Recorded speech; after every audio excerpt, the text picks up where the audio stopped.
Hello friends, मैं आशीष शर्मा हमारे और आपके इस प्यारे से चैनल EMC IQ में आपका हार्दिक स्वागत करता हूं और आशा करता हूं कि आपकी पढ़ाई बहुत अच्छी चल रही होगी।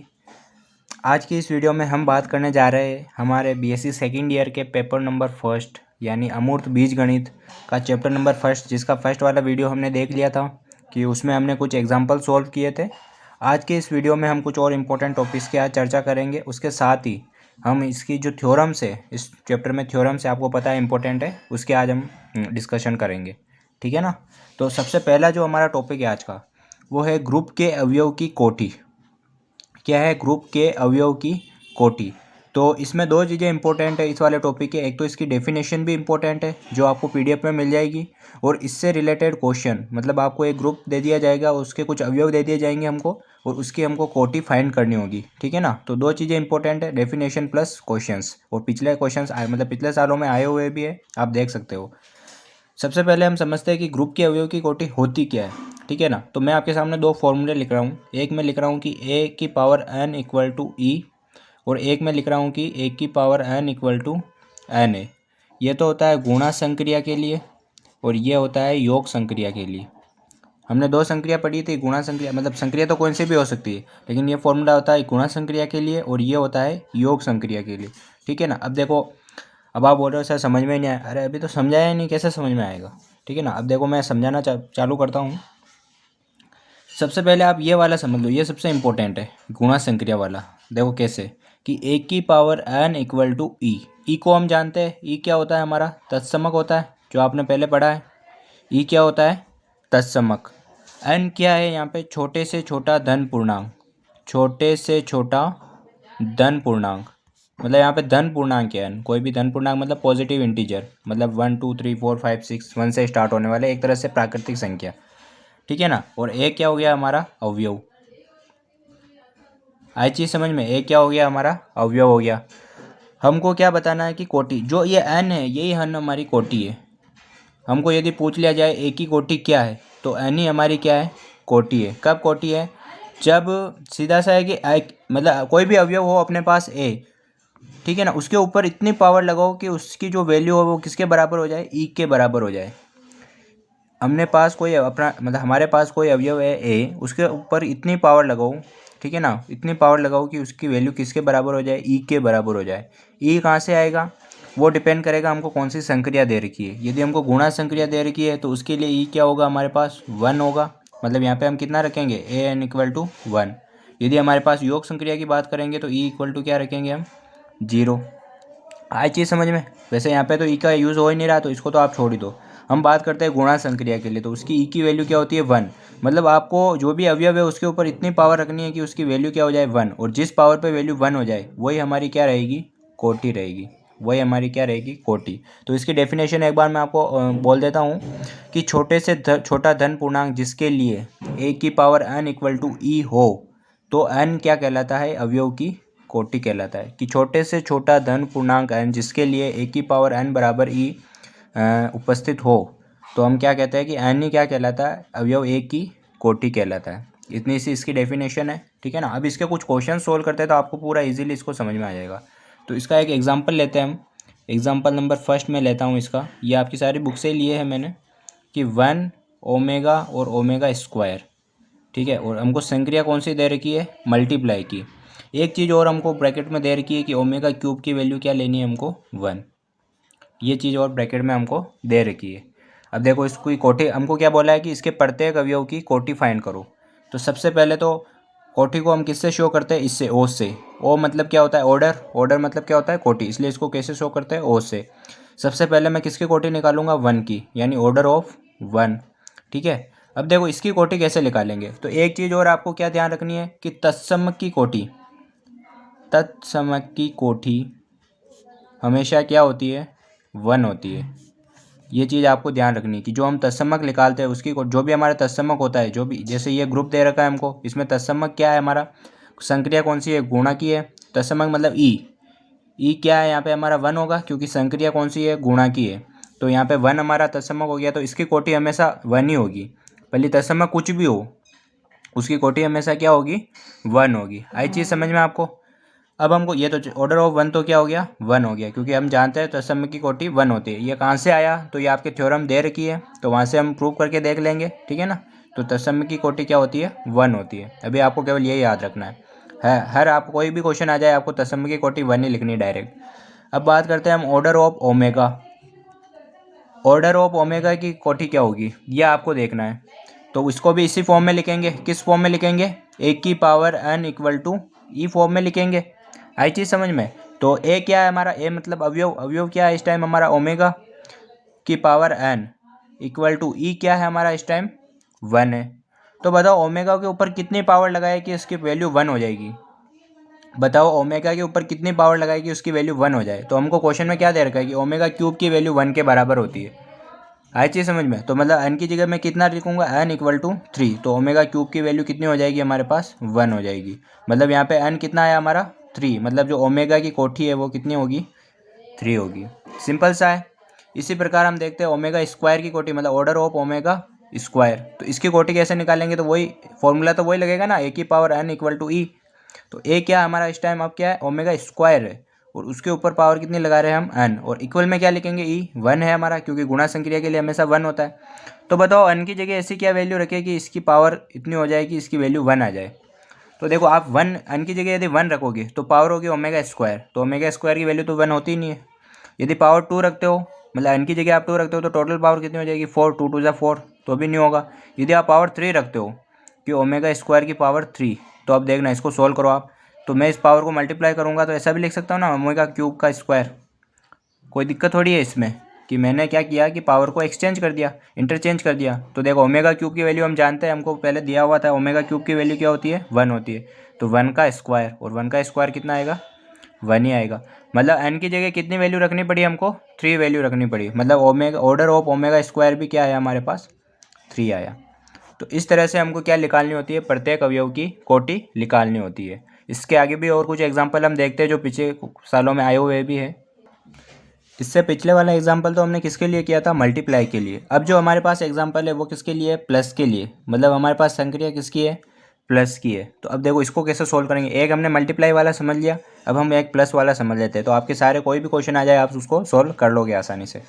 इसमें भी हमारे पास अवयव दे रखे हैं, एक तो 0 1 2 3, 4 अवयव दे रखे टोटल। प्रत्येक अवयव की हमको क्या निकालनी है, कोटि निकालनी है, ऑर्डर फाइंड करना है। तो सबसे पहले तो देखो संक्रिया कौन सी दे रखी है हमको, योग संक्रिया दे रखी, और योग संक्रिया के लिए ई कितना होता है, 0 होता है। आई चीज़ समझ में। तो ऑर्डर ऑफ 0 कितना होगा बताओ, ऑर्डर ऑफ 0 क्या होगा, हमेशा 1 होगा, क्योंकि 0 क्या है यहाँ पे हमारा तत्समक है। क्या है हमारा 0 तत्समक है, और तत्समक की कोटि हमेशा क्या होती है, 1 होती है। यह तो यहाँ तक तो कोई दिक्कत नहीं है। अब बात करते हैं ऑर्डर ऑफ 1, किसकी बात करते हैं, ऑर्डर ऑफ 1 की। तो देखो ऑर्डर ऑफ 1 का मतलब क्या है, ऑर्डर ऑफ 1 का मतलब क्या है, ऑर्डर ऑफ 1 कैसे निकालेंगे हम, मतलब एक की कोटि हम कैसे निकालेंगे। तो इसमें आपको कोई फॉर्मूले का यूज़ नहीं लेना है। आपको क्या करना है, देखो हमने मल्टीप्लाई के लिए क्या किया था कि उसके ऊपर इतनी पावर रखी थी कि हमारे पास क्या आ जाए, मतलब जो भी हमारा अवयव था उसके ऊपर क्या कितनी पावर रखनी थी कि 1 आ जाए हमारे पास, क्योंकि ये हमारा क्या था उस टाइम 1 था। इस बार ये हमारा क्या है, 0 है, मतलब तत्समक क्या है हमारा 0 है।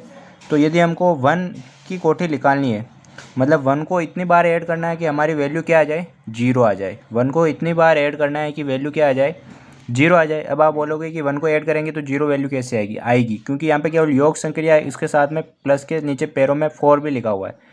और इसका मतलब आप जानते हो, हमने एक क्वेश्चन किया था +5 वाला, उसका मतलब क्या था कि आपको दो अवयव को क्या करना है, ऐड करना है। जब वो 5 के बराबर हो जाते हैं, मतलब 5 से छोटे रहते हैं, तो आपको ऐड करते रहना है। जब वो 5 के बराबर हो जाते हैं तो उनमें से क्या माइनस करना है, आपको 5 माइनस करना है। और 5 से बड़ा वैल्यू आ जाती है फिर भी उसमें से क्या माइनस करना है, 5। आई चीज़ समझ में। यहाँ पे भी यही करना है। मैं क्या करूँगा, 1 + 4 1, तो क्या आया मेरे पास 2, 0 नहीं आया, छोड़ दो। फिर वापस 2 आया, 2 में क्या ऐड करूँगा, वापस 1 ऐड करूँगा, तो कितना आया मेरे पास 3। वापस 3 में क्या ऐड करूँगा, मैं 1 ऐड करूँगा, तो क्या आया मेरे पास 4, और 4 में से क्या माइनस कर दूँगा 4, तो मेरे पास क्या आ जाएगा 0, क्योंकि ये संक्रिया किसकी है, +4 की है, इसलिए मैं -4 कर रहा हूँ। यदि +5 की होती तो मैं माइनस क्या करता, 5 करता।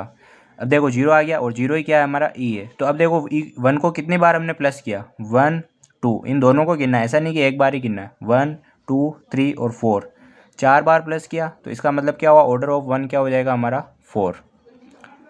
इस तरह से हमको ऑर्डर निकालने हैं प्लस वाली संक्रिया के लिए। अब देखो ऑर्डर ऑफ 2 कैसे निकालेंगे हम। ऑर्डर ऑफ 2 में भी वही करना है कि कितनी बार प्लस करेंगे तो जीरो आ जाए, क्योंकि हमको जीरो क्यों चाहिए, क्योंकि तत्समक क्या होता है योग संक्रिया के लिए जीरो होता है। तो देखो सबसे पहले तो 2 + 4 2, क्योंकि 2 का ऑर्डर निकाल रहे हैं तो 2 को प्लस करेंगे। 1 का ऑर्डर निकाला था तो 1 को प्लस किया था। कितना आया अपने पास 4 आ गया, और 4 में से 4 घटा देंगे तो क्या आ जाएगा जीरो आ जाएगा। एक तरह से शेषफल निकाल रहे हैं। +4 मतलब क्या हुआ कि 4 का डिवाइड देने पर शेषफल कितना आएगा, तो यहाँ पे इनको दोनों का ऐड किया तो 4 है, और 4 में 4 का डिवाइड देंगे तो शेषफल क्या आ रहा है जीरो आ रहा है। तो ये हमारी क्या हो गई कोटि। तो देखो ऑर्डर ऑफ 2 कितना आ गया, कितनी बार प्लस किया 1 और 2, मतलब ऑर्डर ऑफ 2 कितना आ गया 2 आ गया। ऐसे ही निकालेंगे ऑर्डर ऑफ 3, तो देखो कितना आएगा 3 + 4 3, तो कितना आ रहा है 6 आ रहा है, और 6 में वापस -4 कर रहे हैं तो कितना आ रहा है 2 आ रहा है, मतलब जीरो नहीं आया।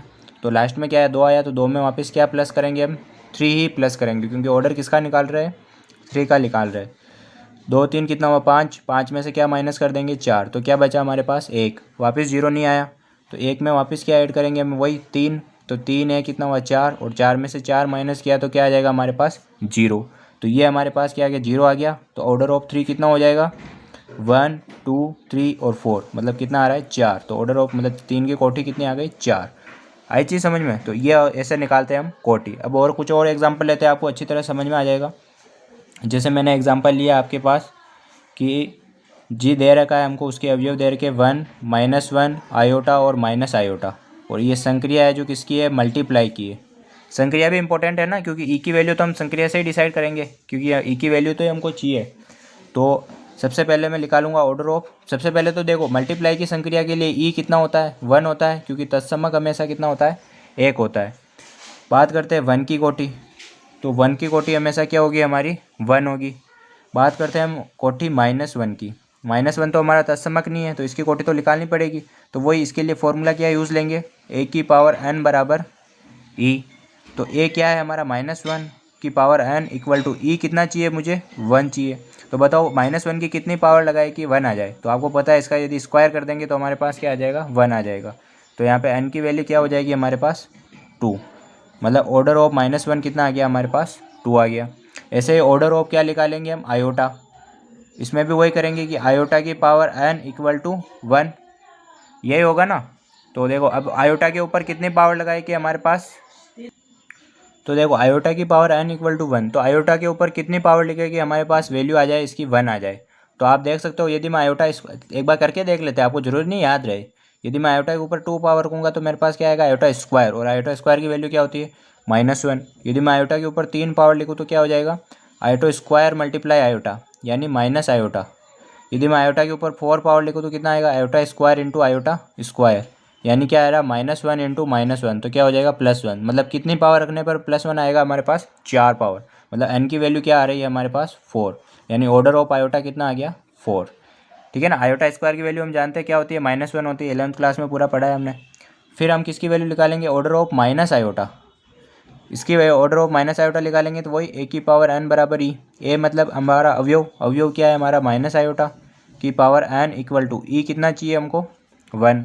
तो बताओ n की वैल्यू क्या रखेंगे, यदि मैं n का स्क्वायर रखता हूँ मतलब n की जगह 2 रखता हूँ तो क्या आएगा, देखो माइनस आयोटा का स्क्वायर क्या होगा आयोटा स्क्वायर, आयोटा स्क्वायर की वैल्यू क्या होगी -1। हम बहुत बार गलती कहाँ कर देते हैं, हमको क्या लगता है कि माइनस तो पहले से चल रहा है और आयोटा का स्क्वायर होगा तो -1 माइनस क्या हो जाएगा प्लस हो जाएगा। ऐसा नहीं होता है, क्योंकि आप आयोटा स्क्वायर का आयोटा माइनस आयोटा का स्क्वायर करोगे तो माइनस का प्लस पहले हो जाएगा, और iota square as it is चलेगा, तो वैल्यू तो वही -1 ही आनी है। ठीक है ना। तो यहाँ पर गलती मत करना आप।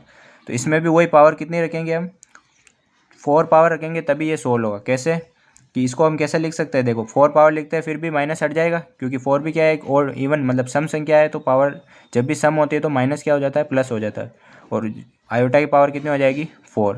4 पावर को हम कैसे लिखते हैं iota square into iota square, यानी -1 इंटू -1 इक्वल टू क्या हो जाएगा हमारे पास 1।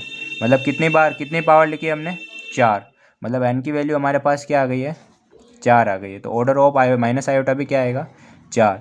तो इस तरह से हमको क्या निकालनी होती है अवयव की कोटि निकालनी होती है। तो मैंने 2 क्वेश्चन तो आपको गुणा संक्रिया के लिए करा दिए और एक क्वेश्चन मैंने योग संक्रिया के लिए करा दिया। एक और क्वेश्चन मैं करा देता हूँ उससे योग संक्रिया का, उससे आपको पूरा क्लियर हो जाएगा। अब देखो ये हमारा एग्जाम्पल है, इसमें कुछ अवयव दे रखे हैं हमको 0 1 2 3 और 4, पाँच अवयव दे रखे हैं हमको। प्रत्येक की क्या निकालनी है हमको कोटि निकालनी है। ठीक है ना। मतलब क्वेश्चन क्या आता है, ग्रुप के प्रत्येक अवयव की कोटि फाइंड करें, यानी मतलब जो भी है +5 हमारी संक्रिया क्या है, +5 है। पहले वाले क्वेश्चन में क्या थी, +4 थी, इस बार क्या है, +5 है। सबसे पहले तो प्लस संक्रिया है, मतलब ई क्या होगा हमारा इसके लिए 0 होगा। मतलब हमको प्लस करना है और इतनी बार प्लस करना है कि आंसर क्या आ जाए हमारा 0। लेकिन इसके नीचे क्या लगा हुआ है, 5 लगा हुआ है। मतलब हम माइनस क्या करेंगे, इस बार 5 करेंगे। माइनस क्या करेंगे, हम 5 माइनस करेंगे, या ऐसा समझ लो कि उनको ऐड करने पर मतलब शेषफल कितना आएगा वो चीज़ हमको निकालनी की। 5 का भाग देने पर शेषफल कितना आ रहा है वो चीज़। तो सबसे पहले तो ऑर्डर ऑफ जीरो हमेशा क्या होगा, 1 होगा। 1 क्यों होगा, क्योंकि ये तत्समक है। 0 क्या होता है, तत्समक होता है, और तत्समक की कोटि हमेशा क्या होती है, 0 होती है, सॉरी 1 होती है, सॉरी तत्समक की कोटि हमेशा क्या होती है, 1 होती है। तत्समक हमारा क्या है, 0 है। इसी तरह हम निकालते हैं यदि ऑर्डर ऑफ 1, तो ऑर्डर ऑफ 1 कैसे निकालेंगे हम, वही प्लस करेंगे कि 1 + 5 1 5, ये नीचे पैरों में प्लस के पैरों में 5 भी लगाना है ना। कितना हो जाएगा 2, वापस 2 में +5 करेंगे 1, तो कितना हो जाएगा 3, वापस 3 में प्लस करेंगे कितना 1, तो कितना हो जाएगा 4, 4 में प्लस करेंगे 1, तो कितना हो जाएगा 5। जब भी 5 हो जाए, मतलब 5 से छोटी चल रही है, तब तो शेषफल वो का वही रहेगा 5 का भाग देने पर। जैसे 5 आया, अपन 5 का भाग इसमें देंगे तो शेषफल कितना आ जाएगा, या एक तरह से देख लो कि यदि 5 का माइनस करेंगे तो कितना आ जाएगा 0। 5 माइनस कब करना है, जब योग करने पर जो संख्या है वो 5 आ जाए या 5 से बड़ी आ जाए। 5 से छोटी आए तो एज इट इज़ रखनी है। देखो कितनी बार प्लस किया 1 को, 1 2 3 4 और 5, मतलब ऑर्डर ऑफ 1 कितना आ गया हमारा 5। इस तरह से हमको ऑर्डर निकालना होता है, ठीक है। इसी तरह मैं बात करूँ ऑर्डर ऑफ 2, मतलब 2 की कोटि कैसे निकालेंगे, तो वही 2 को प्लस करेंगे कि +5 2 2 2 मतलब 2 2 4, 4 में ऐड करेंगे वापस 2, तो कितना आ रहा है 6, 6 माइनस 1 करेंगे तो कितना आ जाएगा 1, 1 में वापस ऐड करेंगे 2, तो कितना आ रहा है 3, वापस 3 में ऐड करेंगे 2, तो कितना आ गया 5। जैसे 5 आया, 5 माइनस कर देंगे तो क्या आया 0। मतलब कितनी बार ऐड किया हमने, 1 2 3 4 5, मतलब ऑर्डर ऑफ 2 कितना आ गया हमारा 5। ऑर्डर ऑफ 3 निकालते हैं अब, क्या निकालना है हमको, ऑर्डर ऑफ 3। तो देखो 5 लिखना है यहाँ पे, 3 + 3 कितना हो जाएगा हमारे पास 6, 6 माइनस 5 करेंगे तो 1, 1 + 3 करेंगे तो वापस 4, 4 + 3 करेंगे तो 7, 7 माइनस 5 करेंगे तो कितना आ जाएगा 2, 2 + 5 करेंगे तो कितना आ जाएगा, सॉरी 2 + 3 करेंगे तो कितना आ रहा है 5, और 5 में से 5 माइनस करेंगे तो 0। मतलब कितनी बार ऐड किया हमने 3 को, 1 2 3 4 5, यानी ऑर्डर ऑफ 3 कितना आ जाएगा हमारा 5 आ जाएगा, ठीक है। इसी तरह हम यदि 4 का निकालते हैं, क्या है 4 मतलब 4 अवयव 4 है, इसकी कोटि निकालनी है तो कैसे निकालेंगे, वही 4 + 4, तो कितना आ जाएगा 8। 5 से बड़ी संख्या है तो क्या माइनस कर देंगे 5, तो कितना आ जाएगा 3, 3 में वापस ऐड करेंगे 4, तो क्या आ जाएगा, सॉरी यहाँ पे 5 लिखना है। 3 और 4 कितने आ रहे हैं, 7 आ रहे हैं। 7 में से 5 माइनस कर देंगे तो कितना आएगा हमारे पास 2 आ जाएगा। ऐसे 2 में वापस हम ऐड करेंगे 4, तो कितना आ रहा है 6, 6 में से 5 माइनस करेंगे तो 1।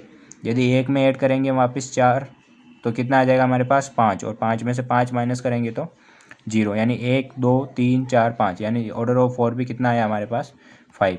तो तीनों का ऑर्डर हमारे पास 5 पे आया।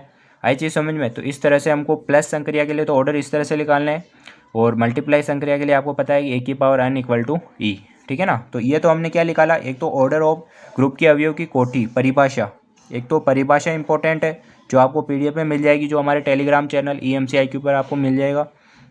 दूसरा इसके जो ये एग्जाम्पल मैंने कराए, ठीक है ना, ये भी इंपॉर्टेंट है। 3 नंबर के क्वेश्चन में आपको एग्जाम्पल पूछ लिया जाता है, या आपको 1.5 नंबर के क्वेश्चन में एग्जाम्पल पूछ लिया जाता है कि 2-3 अवयव दे दिए जाते हैं और उनकी कोटि निकालने के लिए बोल दिया जाता है। तो पहले तो आपको चेक करना है कि संक्रिया कौन सी है, फिर आपको इस तरह से सोल्व करना है, ठीक है। अब बढ़ते हैं कुछ थ्योरम्स की ओर। अब हम कुछ थ्योरम्स पढ़ेंगे, ठीक है ना। थ्योरम्स आपके इस चैप्टर में और अगले वाले चैप्टर में, मतलब इस बुक में आपको पता है थ्योरम्स बहुत इंपॉर्टेंट है, ठीक है ना। तो थ्योरम्स को अच्छी तरीके से आपको समझना है, और जो इंपॉर्टेंट थ्योरम्स है उनको पढ़ना है, ठीक है ना। बाकी थ्योरम्स होने में तो बहुत सारी है, लेकिन जो इंपॉर्टेंट है वही मैं आपको पढ़ाऊँगा, और उसको अच्छी तरह से कर लेना है। फिर आप कहोगे कि सर मतलब कोई बाहर से कोई मतलब जो हमने नहीं पढ़ी वो वाली थ्योरम्स आ जाए, तो आप एक चैप्टर और है इसका, मतलब 4th वाला चैप्टर, उसके भी कुछ आप एग्जाम्पल सोल्व कर ले, मैं आपको करा दूंगा वो। तो उससे क्या रहेगा कि आपको बाई चांस वो थ्योरम्स नहीं आ रही है, तो आप उससे आप वो क्वेश्चंस कर लेना, तो आपका मतलब वो नंबर पूरे कंप्लीट हो जाएंगे। ठीक है ना। तो आपको जो इंपॉर्टेंट थ्योरम्स है, जो करने लायक थ्योरम्स है, वही करनी है आपको। ऐसा नहीं कि जो क्वेश्चन समझ में नहीं आ रही, जो थ्योरम समझ में नहीं आ रही उसी को आपने कर लिया, तो वो ना तो याद रहेगी और बाकी थ्योरम से भी आप भूल जाओगे। ठीक है ना। क्या है हमारी थ्योरम्स, क्या है कि एक ग्रुप में तत्समक अवयव अद्वितीय होता है, ये हमको प्रूव करना है।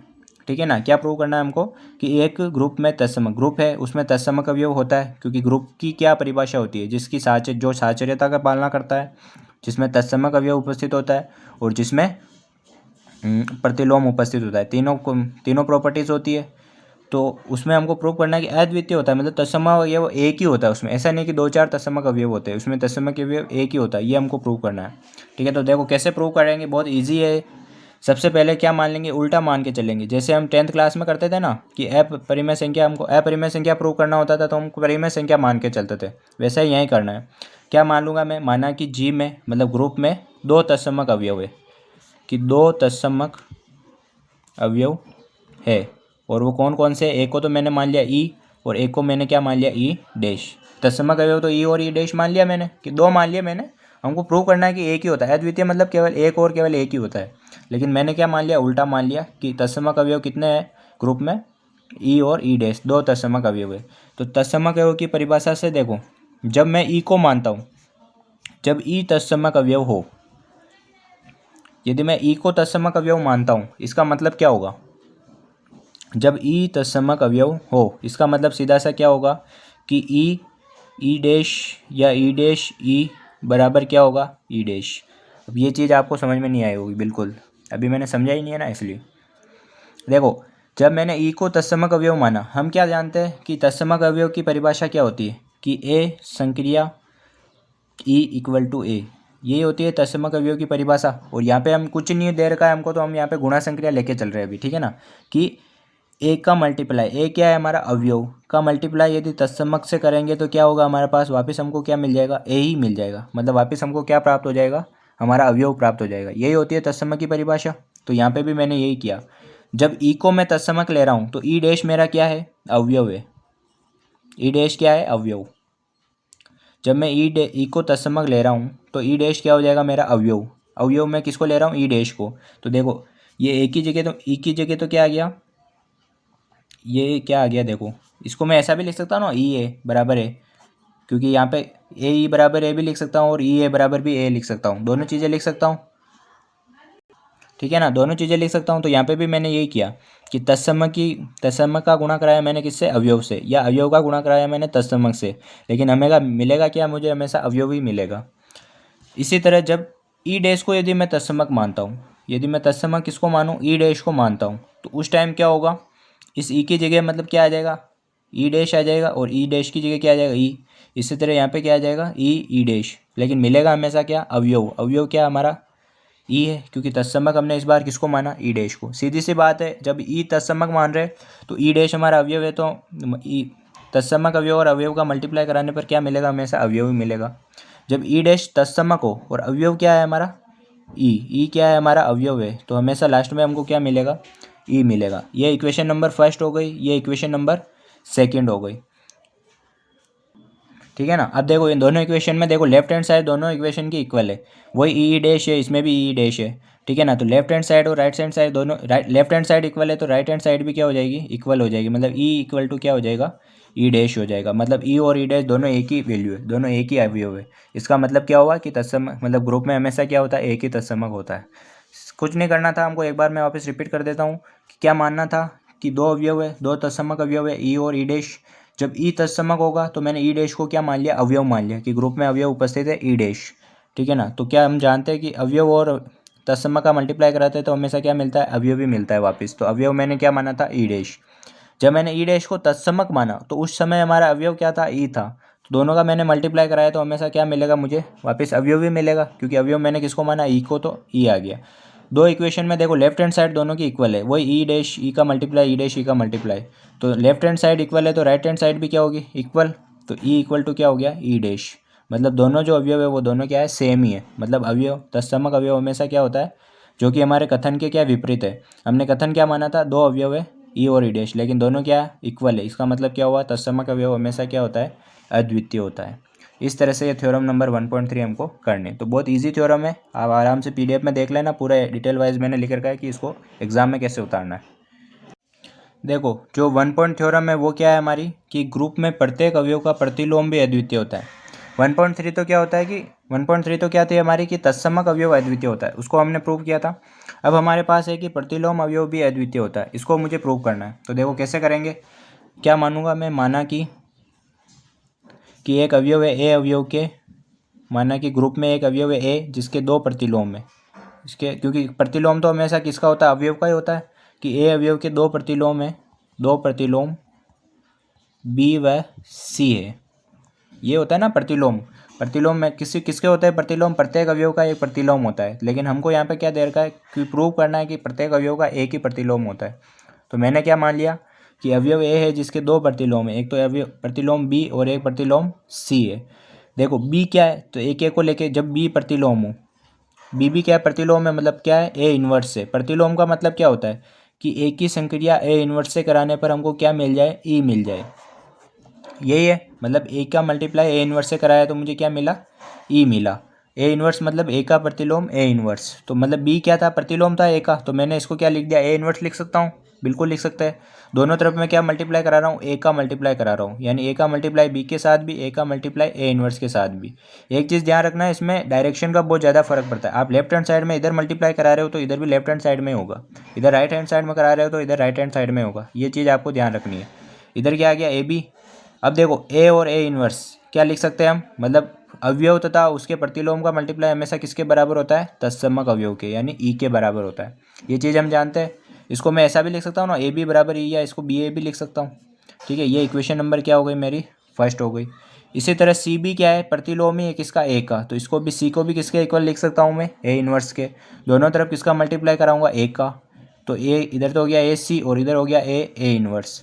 तो ये ए सी तो मेरा इक्वल है, इसकी वैल्यू क्या हो जाएगी हमेशा ई, तो ये इसको मैं क्या लिख सकता हूँ, सी ए भी लिख सकता हूँ। तो इक्वेशन नंबर क्या हो गई मेरी, 2 हो गई।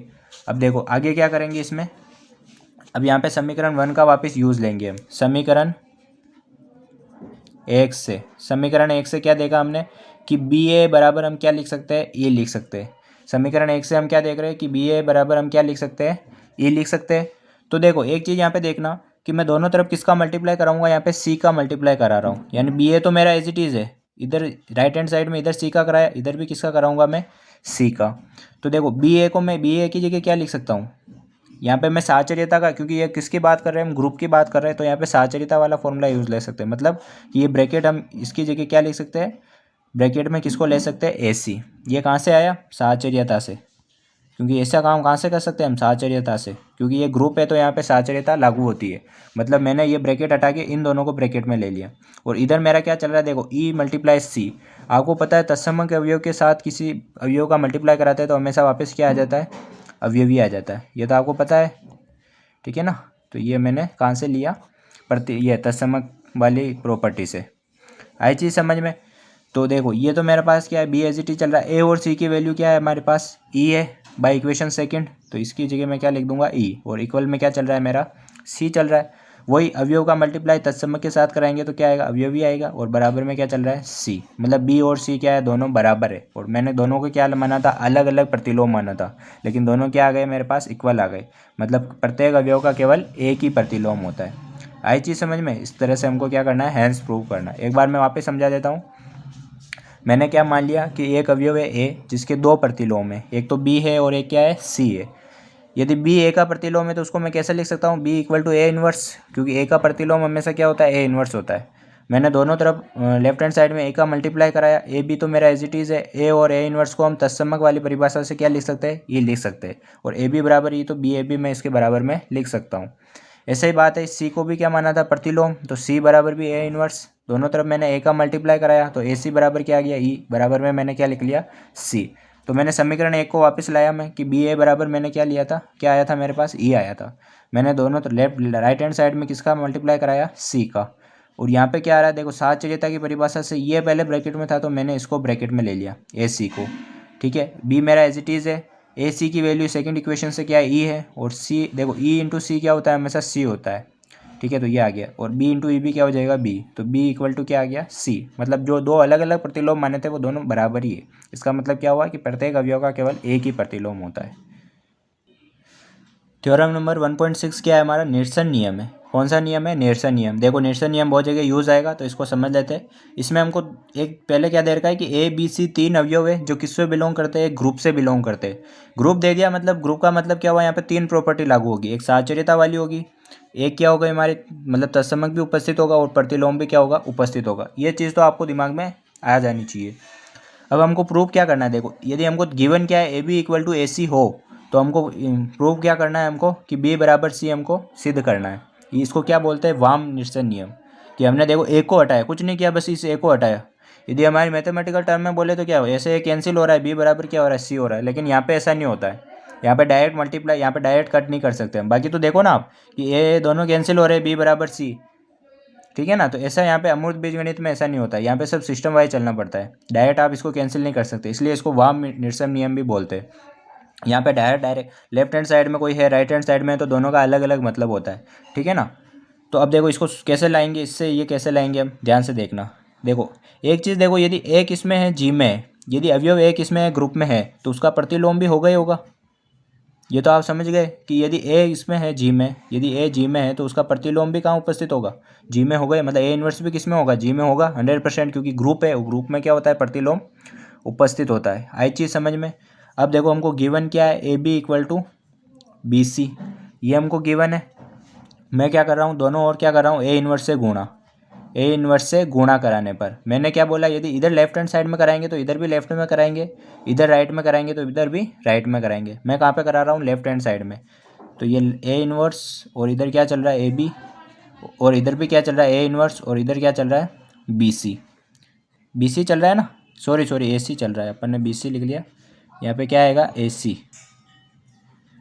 आई चीज़ समझ में कि इधर क्या चल रहा है, ए इन्वर्स से गुणा करा दिया, इधर भी मैंने ए इन्वर्स से गुणा करा दिया। अब यहाँ पे क्या लगाऊंगा मैं, साहचर्यता से, क्योंकि ग्रुप में क्या होती है, साहचर्यता होती है।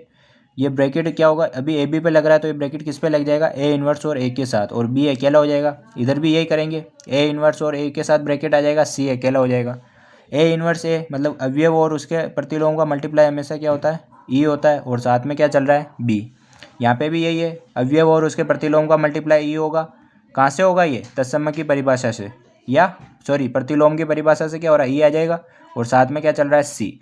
अब देखो तत्समक की परिभाषा से अवयव का मल्टीप्लाई यदि तत्समक के साथ कराएंगे तो हमारे पास क्या मिलेगा हमको, हमेशा अवयव। ऐसे ही अवयव का मल्टीप्लाई तत्समक के साथ कराएंगे तो हमेशा अवयव मिलेगा। क्या आ गया हमारे पास, बी इक्वल टू सी। और ये हमको क्या करना था, प्रूव करना था कि ए बी इक्वल टू ए सी हो तो बी बराबर सी। ये हमारा क्या कहलाता है, वाम निरसन नियम। मतलब वाम से हमने जो लेफ्ट हैंड साइड में जो वैल्यू थी उसको हमने कैंसिल कर दिया, इसको बोलते हैं वाम, मतलब लेफ्ट हैंड साइड। इसी तरह एक दक्षिण मतलब दक्षिण निरसन नियम भी है आपके। देखो दक्षिण निरसन नियम क्या कहता है, इस बार क्या है, एक इधर है राइट हैंड साइड में, उनको वही कैंसिल करना है और हमको क्या प्रूव करना है, बी बराबर सी। डायरेक्ट कैंसिल नहीं करना है, ये आपको ध्यान रखना है। गिवन क्या है हमको, बी ए इक्वल टू सी ए। अब भी क्या, अब देखो ए इन्वर्स का वापस गुणा कराना है, ए इन्वर्स से गुणा। लेकिन इस बार गुणा किस तरफ कराना है हमको, राइट हैंड साइड में, दक्षिण तरफ गुणा कराना है कि बी ए, और साथ में गुणा किसका करा देंगे, ए इन्वर्स का। इसी तरह सी ए और मल्टीप्लाई किसका करा देंगे अपन, ए इन्वर्स का। तो अब वापस क्या लगाएंगे हम, साहचर्यता। साहचर्यता क्या होती है, साहचर्यता से ये ब्रैकेट इन दोनों के साथ आ जाएगा, ये ब्रैकेट इन दोनों अवयव के साथ आ जाएगा। तो ये बी तो मेरा अकेला रह जाएगा और ए इन्वर्स किस में आ जाएंगे, ब्रैकेट में। ऐसे सी अकेला रह जाएगा और ए इन्वर्स किस में आ जाएगा, ब्रैकेट में। ये बी एज इट इज़ है, ए और ए इन्वर्स प्रतिलोम की परिभाषा से क्या होगा, ई हो जाएगा। ऐसे सी, ए और ए इन्वर्स क्या हो जाएगा हमारा, सी हो जाएगा। अवयव का मल्टीप्लाई तत्समक के साथ तो क्या आ जाएगा, अवयव। वैसे अवयव का मल्टीप्लाई तत्समक के साथ तो अवयव। तो क्या आ गया, बी बराबर सी। तो यही हमको प्रूव करना था। तो इस तरह बहुत इजी है ये, और लेकिन एग्जाम में ये कभी कभी पूछे जाते 3 नंबर में, ठीक है ना। तो आपको बहुत अच्छी तरह से इनको करना है। थ्योरम नंबर 1.7 क्या है हमारे पास, कि यदि ए व बी किसी समूह जी में हो तो समीकरण ए एक्स बराबर बी और वाई ए बराबर बी के जी में अद्वितीय हल होते हैं। मतलब जो ये समीकरण दे रखी है ना, ए एक्स बराबर बी और इनके वाई ए बराबर बी, इनके हमको क्या निकालने हैं, हल निकालने हैं। और हमको प्रूव करना है कि इनके जो हल होते हैं वो क्या होते हैं, अद्वितीय होते हैं, मतलब केवल एक हल होता है। और ये ए और बी दोनों क्या है, समूह जी के अवयव है। एक चीज़ देखो, यदि ए अवयव है जी का, यदि बी अवयव है जी का, तो उसका प्रतिलोम भी उपस्थित होगा ही होगा, और इसका बी का भी प्रतिलोम उपस्थित होगा, क्योंकि किसकी बात कर रहे हैं हम, ग्रुप की बात कर रहे हैं, समूह की बात कर रहे हैं, तो समूह में प्रतिलोम की प्रॉपर्टी अप्लाई होती है। बिल्कुल, तो मैंने यही चीज़ यहाँ पे लिखी है, कोई दिक्कत नहीं है। हम किस समीकरण की बात कर रहे हैं, ए एक्स बराबर बी। अब ये बोल रहा है कि इसका हल क्या होता है, अद्वितीय होता है। सबसे पहले क्या निकालें, हल तो निकालें सबसे पहले, फिर डिसाइड करेंगे कि अद्वितीय होता है या दो होते हैं। तो सबसे पहले तो इस ए एक्स बराबर बी के हल निकालेंगे। अब आप देखो, हल का मतलब क्या होता है, जो हमारे पास एक्स होता है उसकी वैल्यू निकालना। हमने सीखा है बचपन में कि जो भी हमारे पास एक्स है, एक्स मतलब कि एक्स को क्या मान सकते हैं हम, एक तरह से वेरिएबल, तो वेरिएबल की वैल्यू निकालना है हमारा क्या होता है, सॉल्यूशन। लेकिन आप क्या बोलोगे, डायरेक्ट ए को इधर भेज दो, ऐसा नहीं करना है। यहाँ पे थोड़ा सिस्टम वाइज चलना पड़ता है हर क्वेश्चन में। तो सबसे पहले तो क्या मल्टीप्लाई कराऊंगा मैं, ये ए इन्वर्स से यहाँ पे मल्टीप्लाई कराऊंगा, ए इन्वर्स से गुणा कराने पर किधर कराऊंगा, ये लेफ्ट हैंड साइड में। तो इस इधर तरफ कराया तो ए इन्वर्स ए एक्स, और इधर कराऊंगा तो ए इन्वर्स बी। अब यहाँ पे क्या कराएंगे, साहचर्यता से। साहचर्यता से हम क्या कर सकते हैं कि ये ब्रैकेट हटा के इनके साथ में ला सकते हैं, मतलब ए इन्वर्स और ए के ऊपर तो आ जाएगा ब्रैकेट और एक्स हो जाएगा अकेला, और इधर हमारे पास क्या चल रहा है, ए इन्वर्स बी चल रहा है। ए इन्वर्स ए यानी अभी प्रतिलोम के साथ मल्टीप्लाई का आंसर क्या होता है, ई आता है तत्समक, और साथ में क्या चल रहा है, एक्स, और इधर क्या चल रहा है, ए इन्वर्स बी। तो देखो, तत्समक का मल्टीप्लाई एक्स के साथ मतलब अवयव के साथ कराएंगे तो क्या आएगा, अवयव ही आएगा, और बराबर में क्या चल रहा है, ए इन्वर्स बी। मतलब क्या हुआ कि x की वैल्यू क्या आ गई, ए इन्वर्स b, मतलब जो सॉल्यूशन ये क्या आ गया अपने पास, इस समीकरण का हल आ गया, सॉल्यूशन आ गया। अभी तक तो हमने क्या निकाला, इस समीकरण का हल निकाला। अभी हम क्या बोले, इस ए एक्स बराबर बी की बात कर रहे हैं ना। अभी आप इसको छोड़ दो, मैं किसकी बात कर रहा हूँ, ए एक्स बराबर बी की। ये तो क्या आ गया, इसका हल आ गया। अब हमको क्या प्रूव करना है कि हल क्या होता है, अद्वितीय होता है, मतलब सॉल्यूशन इसका एक ही होता है। अब देखो थोड़ा, यदि ये प्राप्त करना है तो क्या करेंगे, माना कि समीकरण के दो हल, वही उल्टा मान के चलेंगे, दो हल है। दो हल कौन सा मान लूँगा, एक तो x1 मान लूँगा और एक क्या मान लूँगा, x2 मान लूँगा। इस तरह से दो हल मान लूँगा मैं। यदि मैं मानता हूँ कि x1 समीकरण का हल है, इसका मतलब क्या होगा, यदि मैं समीकरण का हल x1 को मानता हूँ तो समीकरण क्या है हमारे पास, ए एक्स बराबर बी। तो समीकरण यदि हल x1 होगा तो समीकरण क्या बन जाएगी, ए x1 बराबर बी। ये हो गया इक्वेशन नंबर फर्स्ट। यदि हल मैं x2 को मानता हूँ तो समीकरण क्या हो जाएगी, ए x2 इक्वल टू बी। ये समीकरण नंबर क्या हो गई हमारे पास, दो हो गई। दोनों इक्वेशन से देखो, दोनों की राइट हैंड साइड इक्वल है तो दोनों की लेफ्ट हैंड साइड भी क्या हो जाएगी, इक्वल हो जाएगी। और यहाँ पे देखो डायरेक्ट कैंसिल नहीं कर सकते, कौन सा नियम लग रहा है, वाम निरसन नियम। पढ़ा है ना निरसन नियम की लेफ्ट हैंड साइड में दोनों वैल्यू इक्वल हो तो दोनों क्या हो जाती, कैंसिल हो जाती। क्या आ जाता है हमारे पास, x1 इक्वल टू x2। इसको मैंने प्रूव भी किया था वाम निरसन नियम को। तो इस तरह से हमको सारी चीज़ें लिखनी है कि कौन सा नियम यहाँ पे लग रहा है, क्या है, जब जाके आप डायरेक्ट कैंसिल नहीं कर सकते इसको। तो हमने क्या प्रूव कर दिया कि x1 बराबर x2 है, मतलब दोनों हल क्या है, बराबर ही है। मतलब समीकरण की हमेशा क्या होता है, अद्वितीय हल होता है। ऐसी चीज़ हमको कहाँ करनी है, वाई ए बराबर बी में करनी है। कि इसमें भी क्या करना है, सबसे पहले इसका सॉल्यूशन निकालेंगे इस तरह से, ठीक है ना। फिर इसके मान लेंगे कि दो सॉल्यूशन है y1 और y2, और ऐसे ही इस तरह से वाम निरसन नियम लगा के हम सोल्व कर देंगे। लेकिन एक वो के वही प्रोसेस है, लेकिन आपको इसको करने की जरूरत नहीं है। आप क्या लिख देंगे, इसी प्रकार वाई ए बराबर बी का भी क्या होगा, अद्वितीय हल होंगे।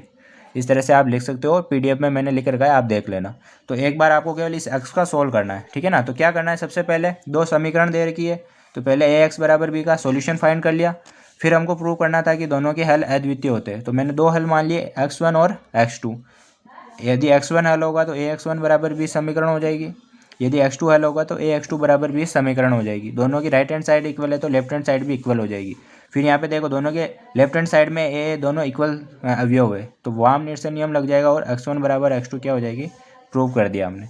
आई चीज़ समझ में। तो ये हमारी कौन सी थ्योरम हो गई, 1.7। देखो 1.14 थ्योरम क्या है हमारी, ये भी इंपॉर्टेंट है, ठीक है ना, इंपॉर्टेंट लगा देना इसको।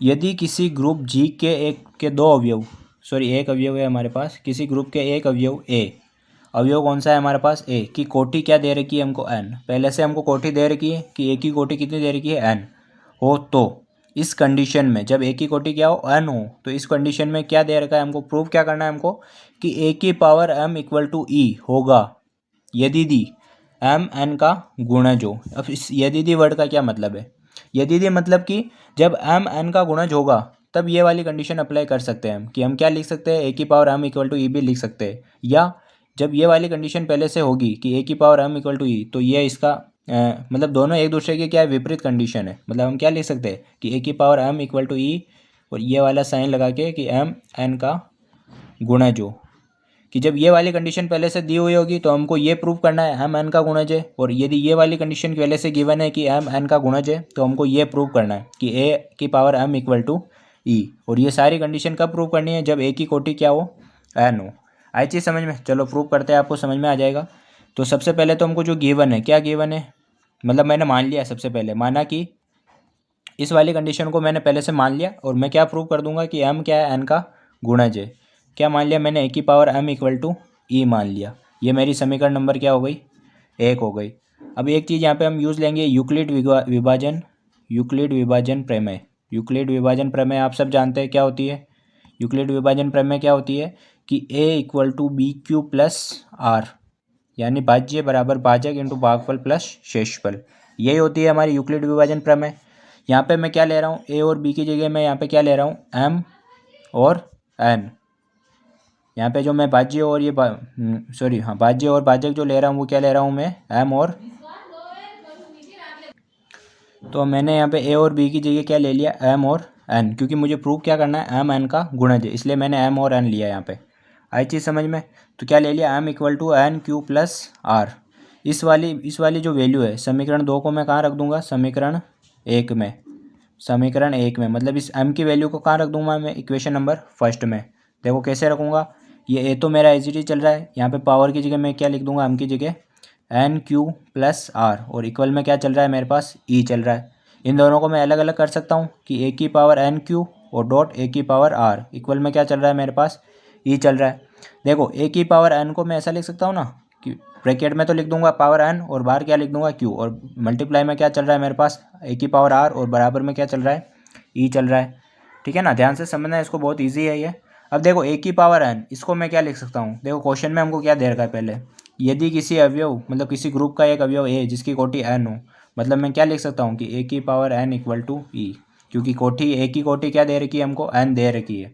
तो मैं यहाँ पे a की पावर n की जगह क्या लिख सकता हूँ, e की पावर q, ऐसे ही लिखूंगा, डॉट a की पावर क्या चल रही है, r इक्वल टू ई। यहाँ पे किसकी बात कर रहे हैं हम, गुणा संक्रिया की बात कर रहे हैं। कौन सी संक्रिया की बात कर रहे हैं हम, गुणा संक्रिया की। तो गुणा संक्रिया में ई क्या होता है हमारा, 1 होता है, और 1 के ऊपर कितनी भी पावर लगा दो 1 ही रहेगा, और डॉट क्या चल रहा है, a की पावर r इक्वल टू ई। यहाँ पे 1 की पावर कितनी भी लगा दो 1 ही रहेगा, तो क्या बच गया मेरे पास, a की पावर r और बराबर में क्या चल रहा है, e। ठीक है ना, तो a की पावर r, e क्या है, क्योंकि 1 है, ई क्या ले रहे हैं हम, 1 ले रहे हैं ना, क्योंकि हम कौन सी संक्रिया के लिए बात कर रहे हैं यहाँ पे, गुणा संक्रिया के लिए। तो ई क्या है हमारा, 1 है। तो बताओ आर की जगह ऐसी क्या वैल्यू रखूँ कि मेरे पास 1 आ जाए। तो आपको पता है आर की पावर, आर की जगह 0 रखेंगे तभी वैल्यू 1 आ सकती है, ये आपको पता है। मतलब आर की वैल्यू हमारे पास क्या आ गई, 0। इस वैल्यू को मैं कहाँ रख दूंगा, इक्वेशन नंबर 2 में। तो मेरे पास क्या मिल जाएगा मुझे, M equal to N Q. आई चीज़ समझ में? देखो इससे क्या पता चलता है कि एम किसका गुणज है, एन का गुणज है। किसका गुणज है, एन का गुणज है, क्योंकि एम इक्वल टू क्या मिल रहा है हमको, एन क्यू।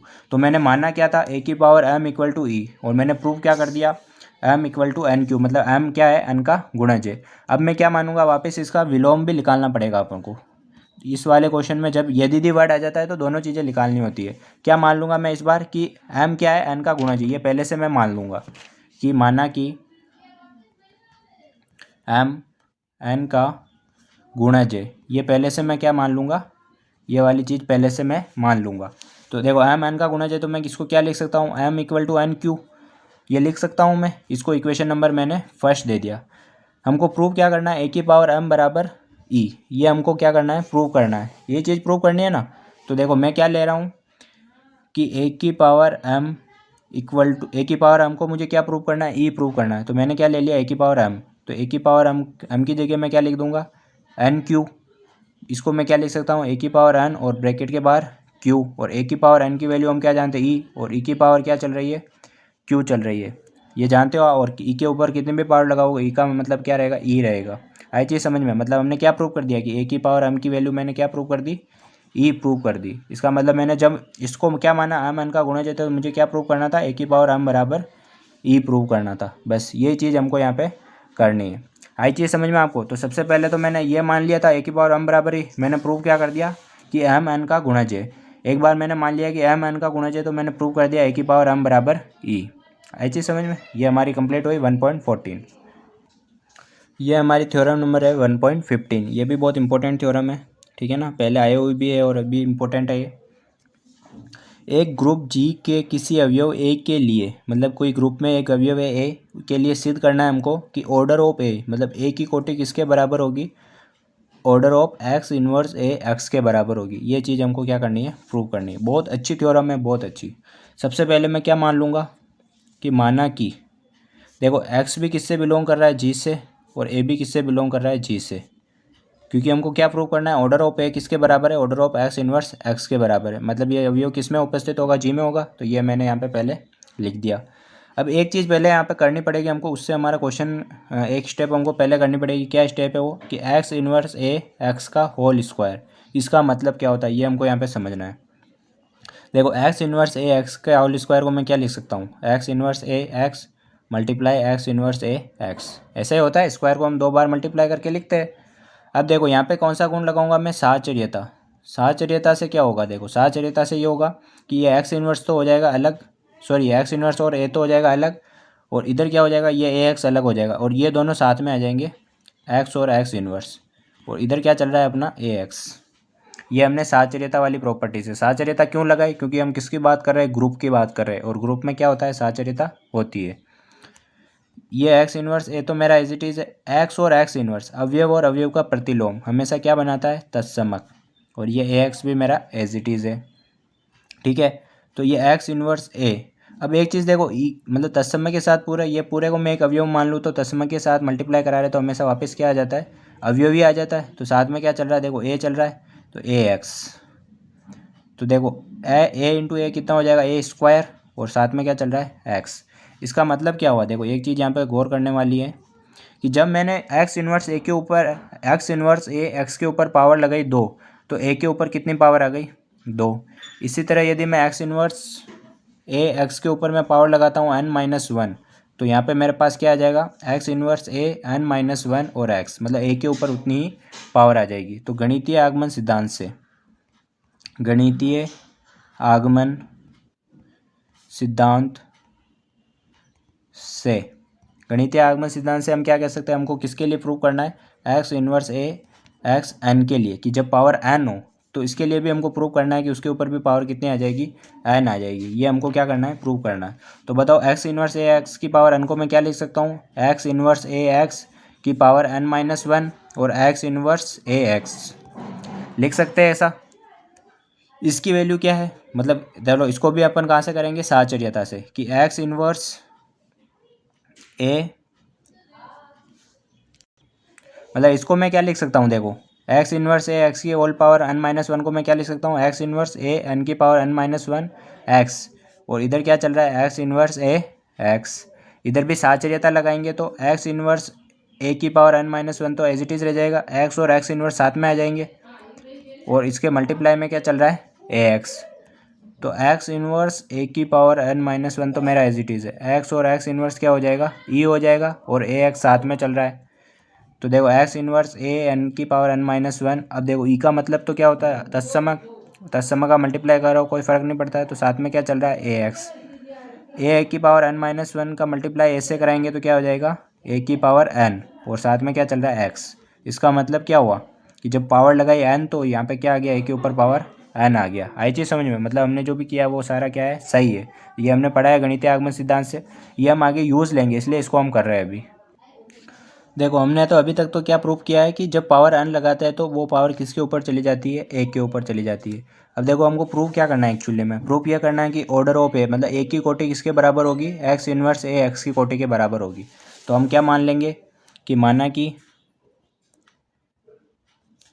कि ए की जो कोटि है वो क्या है, एन है, और एक्स इनवर्स ए एक्स की जो कोटि है वो क्या है, एम है। यदि मैं एन और एम दोनों को इक्वल कर दूंगा तो इसका मतलब क्या होगा कि जो हमको प्रूव करना है वो हमारा सही हो जाएगा। तो मुझे किसको प्रूव करना है, अब एन और एम को क्या बनाना है, इक्वल बनाना है, क्योंकि दोनों क्या है, कोटियाँ है। एक तो ए की कोटि है और एक किसकी कोटि है, एक्स इनवर्स ए एक्स की कोटि है। ये चीज़ हमको प्रूव करनी है। ठीक है, तो ऑर्डर ऑफ, देखो यदि ए की कोटि एन है तो इसको मैं क्या लिख सकता हूँ, ए की पावर एन इक्वल टू ई, ये लिख सकता हूँ। और यदि इसकी कोटि ये है तो इसको मैं क्या लिख सकता हूँ कि एक्स इनवर्स ए एक्स की होल पावर एम बराबर ई। ऐसा हम लिख सकते हैं, कोई दिक्कत है ही नहीं हमारे पास। तो देखो सबसे पहले हम बात करते हैं, हमने क्या निकाला अभी, एक्स इन्वर्स ए एक्स की whole power N equal to ये निकाला। इसको मैंने क्या लिखा था, एक्स इन्वर्स ए की पावर एन और मल्टीप्लाई में एक्स। ये तो हमने अभी क्या माना कि इसकी कोटि एन है और इसकी कोटि एम है। यदि इसकी कोटि एन है तो इसको मैं इस तरह से लिख सकता हूँ, इसकी कोटि एम है तो मैं इसको इस तरह से लिख सकता हूँ। अभी हमको प्रूव करना है कि दोनों वैल्यूज़ क्या है, एन और एम क्या है, इक्वल है। ये हमने अभी प्रूव किया था कि एक्स इन्वर्स ए एक्स की whole power N equal to X inverse ए की पावर एन इंटू एक्स, ये मैंने प्रूव किया था। देखो एक्स इन्वर्स ए की पावर एन, इसकी वैल्यू क्या है, ई है, क्योंकि अभी मैंने माना कि ए की कोटि क्या है, एन है। तो इसको तो ये क्या होगा, ई, और साथ में क्या चल रहा है, एक्स। तो देखो एक्स इन्वर्स ई जब भी मल्टीप्लाई होता है तो हमेशा वापस क्या आ जाते हैं, अवयवी आ जाते हैं। और एक्स इन्वर्स एक्स प्रतिलोम के साथ अवयव का मल्टीप्लाई हमेशा क्या मिलता है हमको, तत्समक मिलता है। मतलब हमने क्या प्रूव कर दिया कि एक्स इन्वर्स ए एक्स की power whole power N equal to क्या प्रूव कर दिया मैंने, ई प्रूव कर दिया। इसका मतलब क्या हुआ कि order of x inverse A x क्या आ रहा है, एन आ रहा है। आई चीज़ समझ में। तो ये एक तो हमेशा इक्वेशन नंबर क्या होगा, ए, मैंने इसको मान लिया। आई चीज़ समझ में।